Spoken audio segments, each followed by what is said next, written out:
রাতে রৌমারী থেকে আসা জামালপুরগামী শাপলা এক্সপ্রেস ট্রেনের চাকা পাংচার। এর কিছু পরেই মাদারগঞ্জের মধ্য যমুনার জলে আগুন, আর এতে ঘি ঢেলে জল ঘোলা করছে পুতিন, জেলেনস্কি আর বাইগুন। নান্দিনার মধ্য আকাশে মশাদের বিশ্বকাপ কুতকুত খেলা। জামালপুর পল্লী বিদ্যুৎ ক্যাম্পাসে খাদকদের পিকনিক মেলা। আর সবশেষে আমাদের খবর হবে, দুঃখিত, আবহাওয়ার খবর হবে। এতক্ষণ শুনলেন শিরোনাম, এবারে বিস্তারিত। গতকাল মধ্যরাতে রৌমারী হতে জামালপুর আসার পথে শাপলা এক্সপ্রেস নামক রেলগাড়ির চাকা পাংচার হয়ে যায়। এ সময় শীত সইতে না পেরে যাত্রীরা খোলা আকাশের নিচে দীর্ঘক্ষণ শুয়ে থাকে। আর এই ভিড়ের মধ্যে রৌমারী জোনাল অফিসের ডিজিএম জনাব মেহেদি মাসুদ সাহেবের ভ্যানিটি ব্যাগ, দুঃখিত, মানিব্যাগটি হারিয়ে যায়। যদি কোনো ব্যক্তি পেয়ে থাকেন তাহলে তা পকেট মার তেলাচরণ নিকট জমা দিতে বলা হয়েছে।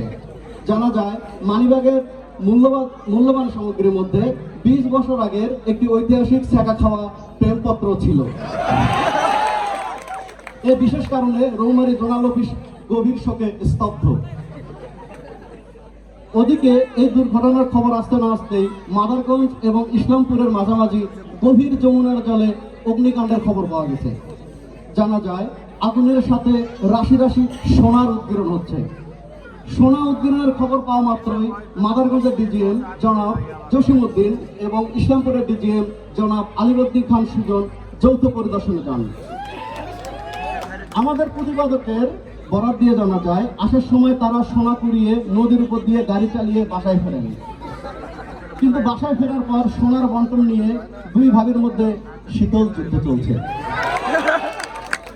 ওদিকে রৌমারী ডিজিএম জানান এই সোনা ব্রহ্মপুত্র হতে উজানের দিকে প্রবাহিত হয়, তাই এর 50% কিউসেক হিস্সাদার তিনি। এ নিয়ে ত্রিমুখী জটিলতা দেখা দিলে সরিষাবাড়ির সিনিয়র ডিজিএমকে সঠিকভাবে বন্টন করার দায়িত্ব দেওয়া হয়েছে। উল্লেখ্য, আমাদের প্রতিবেদক উক্ত ঘটনাস্থলে যাওয়ার পর সোনা কুড়িয়ে উধাও হয়ে গেছে। এদিকে আরো ভয়ঙ্কর কথা হচ্ছে, বিশ্ব সংবাদ বিশ্ব সংবাদ সংস্থার বরাতে প্রকাশ, প্রেসিডেন্ট বাইডেন জানিয়েছেন স্যাটেলাইটে তারাই প্রথম এই জলে আগুন শোনার বিষয়টি দেখতে পায়, তাই এর প্রকৃত মালিক তারাই। অন্যদিকে পুতিন কাকা হুঁশিয়ারি দিয়ে বলেছেন এটা মার্কিনীদের গভীর ষড়যন্ত্র। ওই পথ ইউক্রেনে বিপুল পরিমাণ স্বর্ণের ট্যাঙ্ক ও কামান পাচারের পায়তারা চলছে। তিনি জোর দিয়ে 3 ডিজিএমকে সতর্ক করে বলেছেন কোনো ক্রমেই যেন আগ্নেয়গিরিতে বিদ্যুৎ সংযোগ না দেওয়া হয়।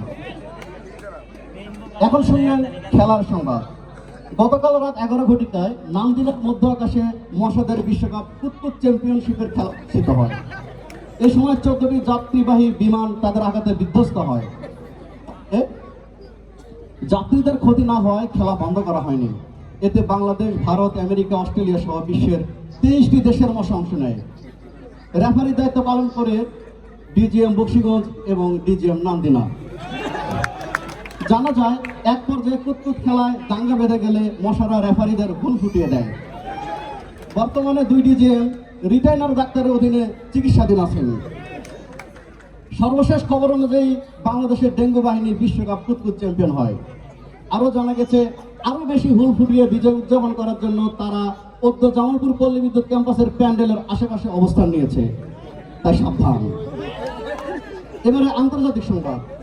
রাশিয়া ইউক্রেন যুদ্ধের সর্বশেষ সংবাদ জানতে চলে যাচ্ছে আমাদের গোলমাল টিভির বিশেষ প্রতিনিধি গবর পাগলার কাছে। গবর পাগলা, আপনি কি আমাকে শুনতে পাচ্ছেন? শুনতে পাচ্ছেন গবর পাগলা? আমি শুনতে পাচ্ছি। আমি শুনতে পাচ্ছি। জি, আমাকে রাশিয়া ইউক্রেন আমি এই মুহূর্তে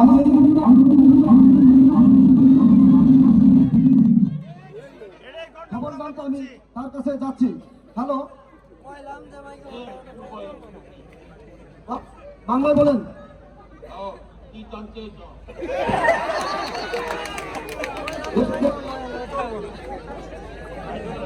জি, আরে চিন্তা করিস না, আমি তোদের বঙ্গোপসাগরের মাইক্রোফোন কাছাকাছি নেই।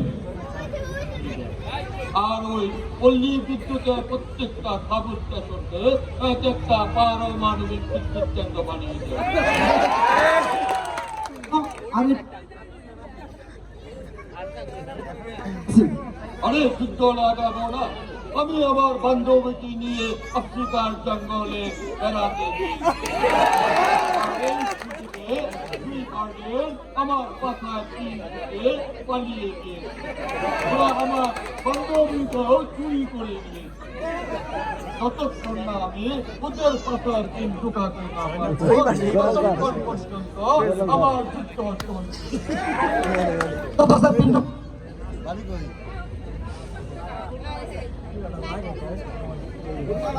আরে গোবর বাংলা,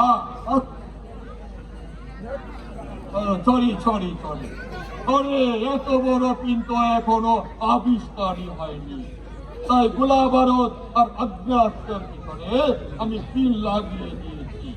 যতক্ষণ না পর্যন্ত ওদের তুষার লাগাত না পায় ততক্ষণ পর্যন্ত আমার যুদ্ধ চলবে। আমি পুতিন শুনলেন তো, পিন মারার প্রতিশোধ না নেওয়া পর্যন্ত যুদ্ধ চলবে।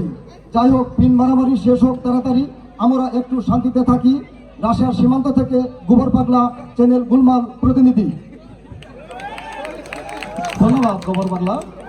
এখন আবহাওয়ার খবর। কাল যেখানে সূর্য উঠবে সেখানে আলো থাকবে, রাতে সূর্য না উঠলে অন্ধকার থাকবে, বৃষ্টি হলে মাটি ভেজা থাকবে আর না হলে শুকনো থাকবে। নিশ্চয়ই বুঝতে পেরেছেন। ও আরেকটা বিশেষ খবর, পদ্ম দিনব্যাপী জামালপুর পল্লী বিদ্যুতের ক্যাম্পাসে চলছে। জানা যায় খাদকেরা খাবারের প্লেট শুদ্ধ খেয়ে বেশি ওজন হওয়ায় চেয়ার ভেঙে পড়ে যাচ্ছে। জাতিসংঘের তদন্ত কমিটি জানায় মেয়ামদেহের ডিজিএম কর্তৃক সৌদির মাখা উট আর মরুভূমির বালু মাখা গরম গরম খেজুর পরিবেশন করায় এই ঘটনা ঘটেছে।